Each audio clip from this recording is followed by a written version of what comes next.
আজ সুজি আর বেসন দিয়ে দারুণ স্বাদের এই ব্রেকফাস্ট রেসিপিটা আপনাদের সঙ্গে শেয়ার করছি।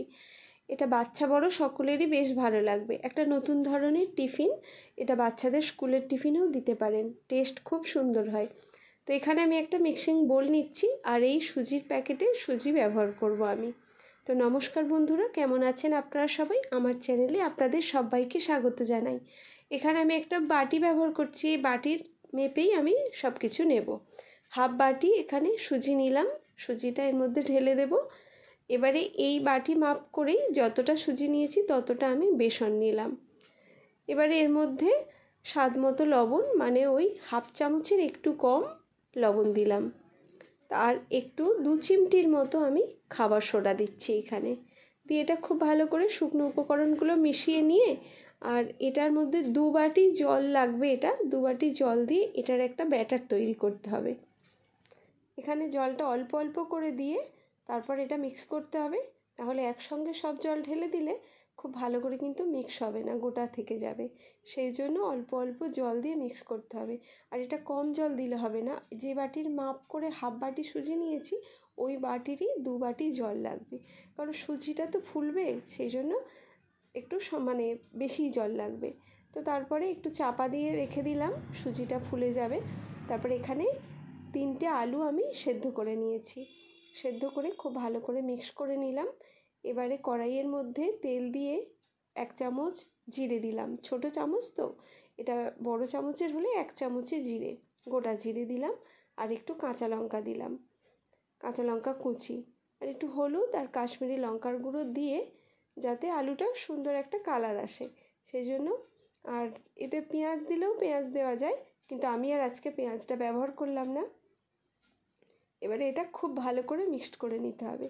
আর এর মধ্যে স্বাদ মতো লবণ দিয়ে দিলাম, আর একটু চাট মশলা দিলাম, দিয়ে খুব ভালো করে মিক্সড করে আর এটা একটা জায়গায় আমি তুলে নেব, তুলে ঠান্ডা হতে দেব।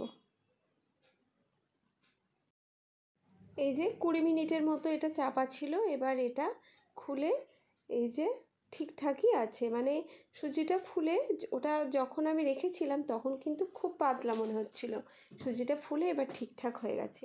এর মধ্যেও আমি গোটা জিরে দিলাম 1 চামচ, আর কাঁচা লঙ্কা কুচি দিলাম, আপনারা চাইলে চিলি ফ্লেক্স দিতে পারেন। আর গাজর আমি গ্রেট করে রেখেছিলাম, গ্রেট করা গাজরটা এর মধ্যে দিয়ে দিলাম, দিয়ে খুব ভালো করে এবারে মিক্সড করে নেব সবগুলো।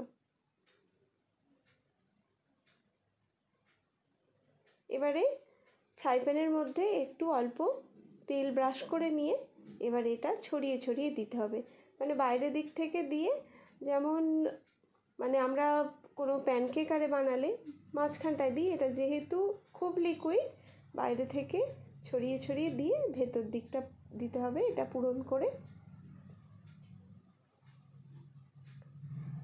এইভাবে এবারে একটা চাপা দিয়ে দেব, চাপা দিয়ে 2-3 মিনিটের মতো রেখে দেব।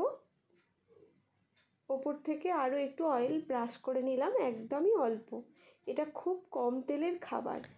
এবারে এই যে এর এক পিঠটা হয়ে গেছে, আস্তে আস্তে খুব সাবধানে এটা উল্টে দেব একবার।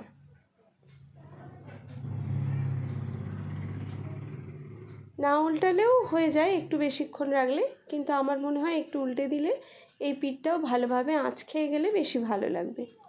তো তারপরে খুব সাবধানে একটু উল্টে দিলাম, দিয়ে তারপরে ওই পিঠটা হয়ে গেলে আবারও একবার উল্টে আমি আলুর যে পুরটা বানিয়েছি এইটা ওর মধ্যে দিয়ে দেব, মানে ঠিক যেরকম ধোসা হয় এটা সেরকমই। ধোসা যেরকম চাল ডাল দিয়ে হয়, এটা সুজি আর বেসন দিয়ে বানালাম।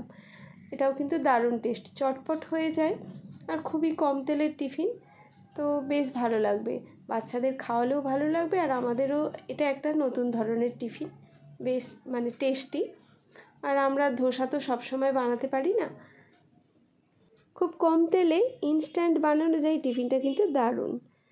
এইভাবে সবগুলো আমি বানিয়ে নিলাম। আর এটা সুজি তো সকলেরই ভালো লাগে, উপকারও বটে বাচ্চাদের, সেই জন্য সুজি দিয়ে এই খাবারগুলো যে বানানো হয়েছে, মানে প্রথমে যারা করেছেন তারা কিন্তু সত্যিই ধন্যবাদ। আগে আমরা শুধু কী খেতাম, মানে পরোটা রুটি এই সব টিফিন হতো, তারপরে এলো চাউমিন এগরোল, কিন্তু এখন এই যে নানান ধরনের ব্রেকফাস্টগুলো, তারপর স্কুলের টিফিন, এগুলো কিন্তু সত্যিই বেশ ভালো আর দারুণ লাগেও। আর এগুলো বানাতে খাটুনিও কিন্তু কম, এতে এক্সট্রা কোনো তরকারি লাগে না। এইভাবে বানিয়ে দিলে যে কোনো সস কিংবা টক দই দিয়ে এগুলো খাওয়া হয়ে যায় কিন্তু। এই যে সার্ভ করে দিয়েছি, আপনারা চাইলে অন্য কিছু দিয়ে সার্ভ করতে পারেন। আমি আজকে টমেটো কেচাপ দিয়ে সার্ভ করেছি।